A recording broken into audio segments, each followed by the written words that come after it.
कृपया पूरा वीडियो आगे तक देखें। मोदी जी 5 सीधे सवालों का जवाब देश को और देश के किसान को दे दीजिए।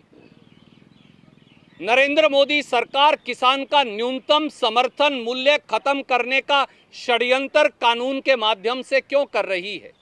दूसरा सवाल, मोदी जी क्या आप जानते हैं, आप कहते हैं कि किसान अपनी फसल देश में कहीं भी बेच सकता है, आपने बड़ा क्रांतिकारी कदम उठाया है, पर किसान तो पहले भी देश में कहीं भी बेच सकता है। तीसरी बात, आप कहते हैं कि मैंने किसान को आज़ाद कर दिया, वो अपनी फसल किसी को भी बेचे। किसान को तो आज भी एसडीएम और कलेक्टर के दफ्तर में कोई घुसने नहीं देता, पुलिस की चौकी में कोई घुसने नहीं देता।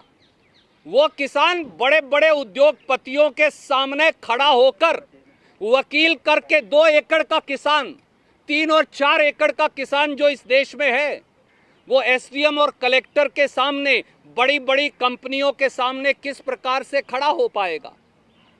आप कहते हैं कि मंडी के आड़ती, मंडी का व्यापारी बिचौलिया है, उसे खत्म करना है। क्या आप जानते हैं मोदी जी, जब आप मंडी में फसल लेकर जाते हैं, एपीएमसी में फसल लेकर जाते हैं, तो किसान की सामूहिक ताकत और संगठन के आधार पर, न्यूनतम समर्थन मूल्य के आधार पर उसकी फसल के मूल्य का निर्धारण होता है। यही उसकी ताकत है।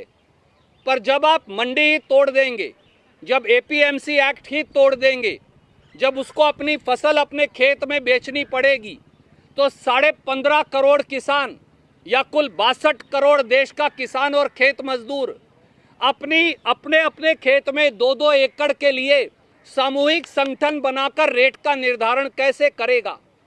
और उन करोड़ों मजदूरों का क्या होगा जो मंडियों में काम करते हैं? उन लाखों करोड़ों ट्रांसपोर्टर्स का क्या होगा? मुनीमों का क्या होगा? गरीबों का क्या होगा जो फसल को छानते हैं, साफ करते हैं और फिर एफसीआई को बेचते हैं? क्या आपने इस बात के बारे में सोचा? कृपया किसान भाई वीडियो को आगे भी पूरा देखें। किसान की रोटी छीनना बंद कीजिए, भाग्य विधाता और अन्नदाता को खत्म करना बंद कीजिए, वरना भारतीय जनता पार्टी की 7 पुश्तों को इसकी कीमत चुकानी पड़ेगी। कांग्रेस तो किसान के साथ खड़ी है, इस देश के हर राजनीतिक दल को निर्णय करना पड़ेगा आप इस पाले में किस तरफ खड़े हैं। अगर आज निर्णय नहीं किया तो इतिहास किसी को माफ नहीं करेगा। वीडियो को एक लाइक जरूर कीजिए और शेयर कीजिए। Please 1 like and share and subscribe channel.